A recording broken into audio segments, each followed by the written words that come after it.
one front office.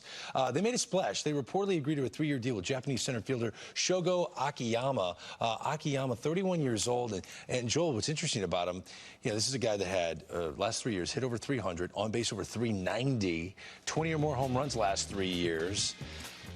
I mean, those are impressive Japanese statistics. So one of the things that stands out to me about, a few things stood out about it. So a Japanese season is 144 games. He has played exactly 143 games in the last 5 years, in each of the last 5 years. So he's been durable, something you're concerned about because I believe he plays next year at age 32. So you want to know something about his durability up through his age 31 season. Very durable. What is the translation now, especially that on-base percentage? It's 399 over the last 5 years. Yeah. I mean, drop at 40 points. That's great as a left-hand hitting guy who can really play the position. So where are we? It's probably not going to be 399. Is it 360? Is it 353? There's a number it becomes a problem, but you could drop 40 or 50 points as long as he defends and is able to, little pop, little on base. It's a signing for them, a big signing. Yeah, it's the type of player we don't see a lot of in today's game. I think he's an ideal leadoff hitter, right? Yep. When you think about those skills you talked about, puts the ball in play. He's a high on-base percentage guy, left-handed bat, runs well, above average for sure in center field. We don't have him here at the top of the lineup just yet, but that's where I think he profiles. And I'm going to give you watching video of him, I saw the comp for me, this is going back a couple of years, Jacoby Ellsbury. Not now, obviously. Okay. So a 30-30 player, Jacoby Ellsbury? 30 is a little too high in terms of the power, but getting on base, the ability to put the ball in play. Watch Ellsbury's hands. They're very quiet. That's what Akiyama has. And again, I'm not sure he's a 30-homer guy. I think he could be a 20-homer guy, though.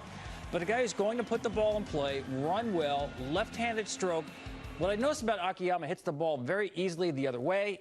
He's not a bail guy who's pull the ball to one side of the field. Best case scenario, I think they got themselves a really good center fielder. And again, in a sport where there's not a lot of prototypical leadoff hitters, an Ellsbury-type guy, that's a good signing. Can we put the projected lineup back up on the screen? Because it looks like there's a log jam. Notice something. To me. Winker's an on-base guy. They like him a lot. He's going to play, Jesse Winker. Yep. So where is Nick Senzel, the former top 3 pick out of University of Tennessee, going to play? Because center field, he embraced that position, Tom. It looked like he was becoming their guy. Does he become someone that can spell Freddie Galvis, maybe play some more shortstop? Some second base for Moustakas? Where do you see them working this out? Yeah, probably. I think he's a guy you'll see in center field sometimes. Aquino, who is he? Is he a guy who came on and just blew up in August, or is he a guy who hit under 200 in September?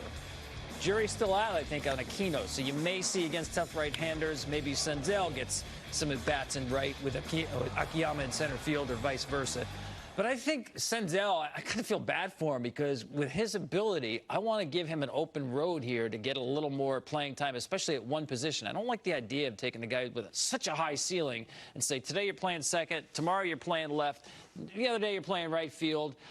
I think they've got a lot of parts here, Joel. I'm not sure how it's going to fit together, but everybody pops for the Reds. They have some really good options. Yeah, it reminds me a little, I think Scott Kingery's rookie season got messed up as they moved him around too much. And last year when he got settled more into a spot, he played better. I think it would be for Senzel. It makes you wonder about the Mike Moustakas move a little bit because he's kind of like Senzel's other position could be second base. He could go there. So does...